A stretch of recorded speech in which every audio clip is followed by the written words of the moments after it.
台语文千万字，大家要跟大家做伙来摆一字。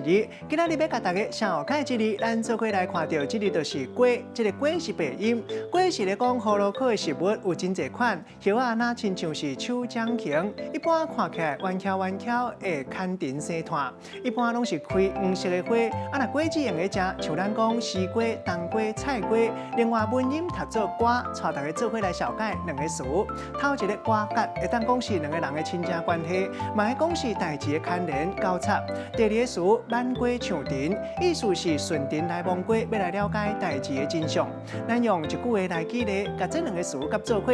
譬如讲，科学家即马当咧挽瓜上藤，伫咧研究未去画到武汉肺炎的预防针，真无简单，才会当研究结果出来，都要调查和病毒有瓜葛的全部因素。